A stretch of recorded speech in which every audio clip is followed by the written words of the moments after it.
Marks করছে। প্রথমে যে আবৃত্তি প্রতিযোগী আসছে তার মোটামুটি আবৃত্তি ভালো ছিল। সে আবৃত্তি করছে অরিজিনাল এইভাবে, কবর জসীমউদ্দিন। এইখানে তোর দাদির কবর, ডালিম গাছের তলে, 30 বছর ভিজায় রেখেছি তুই নয়নের জলে। এতটুকু তারে ঘরে এনেছিল, সোনার মতন মুখ, পুতুলের বিয়ে ভেঙে গেল বলে কেঁদে ভাসাই তুই। এখানে ওখানে ঘুরিয়া ফিরতি ভেবে হইতাম সারা সারা বাড়ি ভরি, এত সোনা মোর ছড়াইয়া দিল কারা। যাই হোক, সে অনেক সুন্দর করে আবৃত্তি করছে, অনেক নাম্বার পাইছে, সে চলে গেছে। তারপরে আসছে এলাকার এক নেতা, সে চিন্তা করছে আমিও তো ছোটবেলা আবৃত্তি করছি, দেখি এখন আমার চর্চা কেমন আছে। নেতা তো নেতাই, নেতা তার মতো ভাব সামনে আসে। নেতাদের তো সবসময় বক্তব্য দিয়ে অভ্যাস, তাই নেতা এসে কবিতা আবৃত্তি করছে এইভাবে। কবর জসীমউদ্দিন, এইখানে তোর দাদির কবর, ওই ডালিম গাছের তলে, 30 বছর ভিজায় রেখেছি দুই নয়নের জলে। তার আবৃত্তি শুনে তো বিচারকরা চেয়ার টেবিল উল্টে ফিরে গেছে, তাদের মাথায় পানি টানি দিয়ে আবার উঠানো হচ্ছে। তো যাই হোক, কোনোরকম শান্ত হলো পরিবেশ। তারপরে আসছে আরেকজন প্রতিযোগী। এই প্রতিযোগী আসছে, আমাদের কিছু কিছু ছেলে দেখা যায়, ছেলে কিন্তু খুব লাজুক, মানুষের সামনে কিছু বলতে খুব শরম পায়। এরকম কিছু যুবক আছে না? এরকম একটা লাজুক একটা যুবক আছে, তার আবৃত্তির ঢং ছিল এরকম।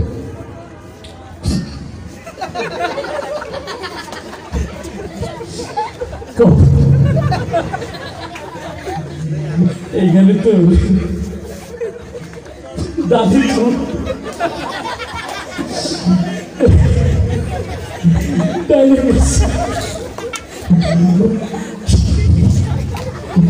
তাকে নিয়ে গেল যে এই ছেলে তো সময় নষ্ট করছে, এর সঙ্গে হবে না। তারপরে আসলে আরেকজন প্রতিযোগী। এরপরে যে প্রতিযোগী আসে সে একটু ইমোশনাল টাইপের। আমাদের সমাজে কিছু মানুষ আছে না, আরেকজনের চোখে পানি দেখলে সে নিজেই কেঁদে দেয়, এই টাইপের একটা ইমোশনাল ছেলে আসছে। সে এসে আবৃত্তি করছে বলে,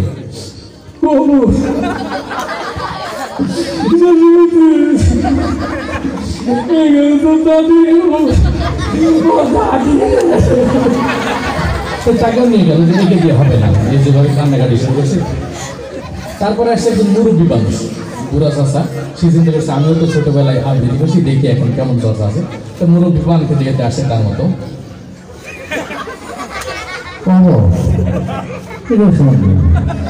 এইখানে তোর দাদি কবর, ওই ডালিম গাছের তলে, 30 বছর, 30 বছর বিজয়ী ছুঁছি দুই নয়নের জলে। যাই হোক, সে তার মতো করে আবৃত্তি করে চলে গেল। তারপরে আসছে একটা ছেলে যে একটু তোতলা টাইপের, কথা বলতে একটু কষ্ট হয়, একটু দেরিতে বের হয় কথা। তো সে এসে আবৃত্তি করছে এইভাবে।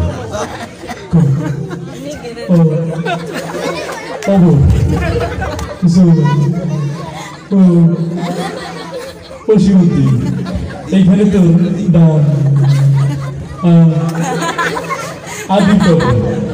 ওইটা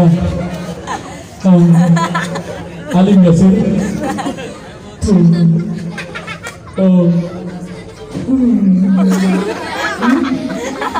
মানে সে আর বলতে পারছে না, তলে গিয়ে আটকে গেছে আর কি।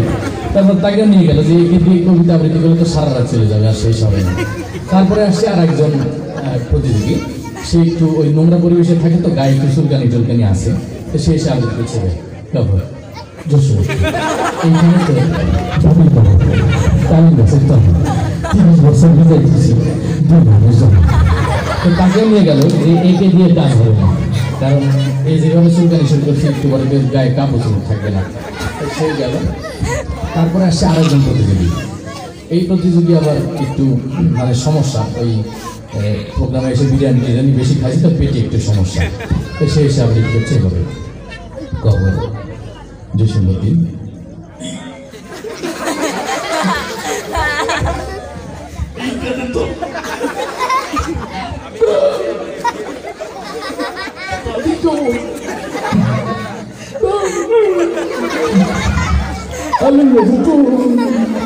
তাকে নিয়ে গেল যে একটু স্টেজ নষ্ট করে ফেলবে, একে দিয়ে হবে না। তারপরে আসছে সর্বশেষ আসছে একটা আনকমন মানুষ। আমাদের সমাজে কিছু মানুষ আছে না, নো মেল নো ফিমেল, পুরুষও না মহিলাও না, এটা কিছু মানুষ আছে না, কি বলে তাদেরকে? হিজড়া আসছে একটা। সেও চিন্তা করছে আমিও তো পড়ছি স্কুলে থাকতে, তাই হিজড়ার আবৃত্তি করার ঢং ছিল, তাদের একটা ঢং আছে না আলাদা, সে এসে আবৃত্তি, এই কবর বে কবর কোথায় যাবো? এই নিচে তাকাচ্ছে, সেটা উপরে টাকা। আমার কবিতা দেয়, কবিতা দেখতে বলছি, অন্য কিছু না। এইখানে তোর দাদি কবর। কোথায়? এইখানে তোর দাদির কবর, ডালিম গাছের তলে, 30 বছর ভিজা রেখেছি তুই নয়নের জলে। ধন্যবাদ সবাইকে। এই বিনোদনটা হলো সাময়িক, কিছু সময় একটু আমরা হাসলাম, কিন্তু আমাদের স্থায়ী হাসি কোনটা জানেন? স্থায়ী হাসি হলো আজকে যে সমস্ত অভিভাবকগণ তাদের সন্তানদেরকে দেখলো যে আমরা যে বয়সে হাফ প্যান্ট পরে ঘুরে বেড়াতাম, সেই বয়সে আমার ছেলে জানাজার নামাজ পড়াতে পারে। এইটা দেখে যে অভিভাবকের মুখে হাসি ফুটে উঠলো, এই হাসিটা হলো স্থায়ী হাসি, এবং এই হাসিটা তাকে জান্নাত পর্যন্ত পৌঁছানোর জন্য যথেষ্ট। আমি যে হাসিটা দিচ্ছি ওইটা মূলত একটা সালাদ ছবি। আপনারা যে বিয়ে বাড়ি গেলে বিরিয়ানি খান না, অথবা খুব হাই ফাই খাবার খান, ওই খাবার খাইতে খাইতে একসময় একটু অরুচি ভাব চলে আসে, গ্যাসের প্রবলেম এবং তেল খাইয়ে একটু বিরক্ত ভাব আসে, তখন একটু সালাদ মিলে শশা টশা খাইলে আবার একটু রুচি ফিরে আসে। ওই শশার কাজটা দিয়ে আমি, অর্থাৎ আপনাদের একটু আনন্দ দিলাম, আপনারা একটু আবার চাঙা হলে। তারপরে আজকের এই অনুষ্ঠানটা যদি সফল হয়, সবচাইতে মানে আসল হাসি, বাস্তব যে হাসিটা ফুটে উঠবে সবার মুখে, মানে সবার আগে যার মুখে ফুটে আসবে সে হলো আমাদের আহমদুল্লাহ আশরাফি ভাই, যার অক্লান্ত পরিশ্রমে তিলে তিলে গড়ে উঠছে এই দারুল আরকাম মাদ্রাসাটা। এই মাদ্রাসাটা ভালো মতো চলছে কি চলছে না তার একটা প্রমাণ আপনাদের সামনে পেশ করা হয়েছে অলরেডি। এখন আপনারা যদি তার পাশে দাঁড়ান এবং তাকে উৎসাহ দেন, তার আলহামদুলিল্লাহ আমরা যতটুকু এসে জানলাম তার হৃদয়টা আল্লাহ তাআলা যত বড় করেছে, তিনি নিজের উদ্যোগে এতগুলো এতিম ছাত্রকে যেহেতু এত দূর চালাতে পেরেছে, তা আপনারা যারা মহল্লাবাসী আছেন তারা যদি তার পাশে থাকেন, আশা করা যায় এই মাদ্রাসায় আরো অসংখ্য এতিম ছাত্র যাদের অভিভাবকহীনভাবে সমাজে অবহেলিতভাবে লালিত পালিত হচ্ছে, তারাও ইনশাল্লাহ এখানে এসে কোরআনের ছোঁয়া পেয়ে কোরআনের হাফেজ আলেম হয়ে যেতে পারে না ইনশাল্লাহ? তো আমরা সকলেই তার সঙ্গে থাকবো তো ইনশাল্লাহ। দিনই কাজে কেউ কারোর সঙ্গে হিংসা করবো না, সকলেই মিলেমিশে ঐক্যবদ্ধ থাকার চেষ্টা করবো।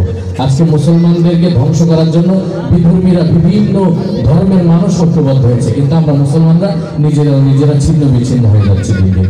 সামান্য ছোটখাটো মাসলা মাসাইল নিয়ে আমরা নিজেদের ভিতরে বিভেদ সৃষ্টি করছি, সামান্য একটা আধিপত্য বিস্তার নিয়ে আমরা বিভেদ সৃষ্টি করছি।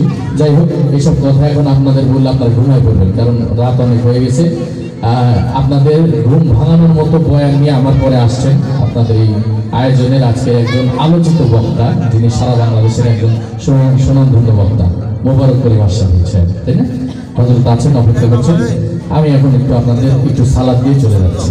সালাদটা হলো সাংস্কৃতিক অনুষ্ঠান দেখতে আসছি, তো কবিতাও তো আমাদের সংস্কৃতির একটা অংশ, তাই না?